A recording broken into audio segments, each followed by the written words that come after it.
اس سال 81,200 سے زائد افراد پاکستان سے حج کے لیے جا رہے ہیں۔ پاکستان کے وفاقی وزیر برائے مذہبی امور و ہم آہنگی مفتی عبدالشکور نے کہا ہے کہ پاکستان کی تاریخ میں اتنا سستا اور باسہولت حج نہیں ہوا جتنا اس سال کروایا جا رہا ہے، جس کے لیے پہلی بار 1.5 لاکھ روپے فی حاجی سبسڈی بھی دی گئی ہے۔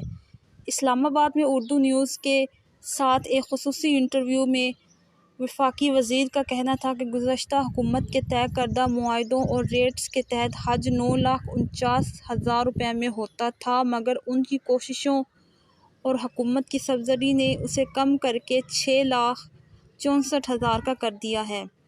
حج پر دی جانے والی سبسڈی پر اعتراض کے حوالے سے ان کا کہنا تھا کہ وہ دین کے عالم کے طور پر جانتے ہیں کہ سبسڈی جائز ہے اور ثابت شدہ بھی ہے۔ تمام حجاج کو ملنے والی سبسڈی کی مالیت 4 ارب 80 کروڑ کے قریب ہے، جبکہ پیٹرول پر ہر ماہ 103 ارب سبسڈی امیر و غریب کو ملتی ہے۔ اس پر کسی نے اعتراض نہیں کیا۔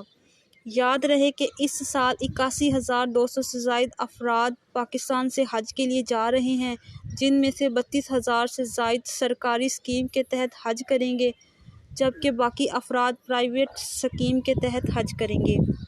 ان کا کہنا تھا کہ جب میں وزیر بنا تو پتہ چلا کہ گزشتہ حکومت کے طے کردہ ریٹس کے تحت 9,49,000 روپے حج اخراجات ہوں گے، جس پر میں بہت پریشان ہو گیا کہ میری قسمت، جب میں وزارت میں آیا تو حج اتنا مہنگا ہوگا، لوگ کہیں گے آپ نے حج مہنگا کر دیا ہے۔ مفتی عبدالشکور نے بتایا کہ میں نے پارٹی سربراہ سے بات کی کہ حج اتنا مہنگا ہوگا۔ مولانا اس معاملے پر بہت حساس ہیں، وہ بھی پریشان ہو گئے۔ انہوں نے کہا کہ آپ نے ہر صورت حج کو سستا بنانا ہے۔ میں نے ہاتھ پاؤں مارنا شروع کر دیے۔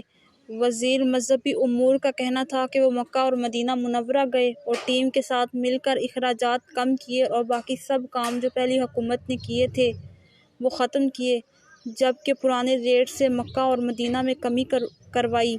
انہوں نے کہا کہ مکہ میں فی کس ہوٹل کرایہ 2,600 ریال سے 3,500 ریال تھا۔ میں نے کہا کہ اسے 2,100 ریال سے آگے نہیں بڑھنا چاہیے، اور اسی طرح مدینے میں بھی ہوٹل کرایہ کم کروا کے 720 ریال فی کس کے حساب سے لیا۔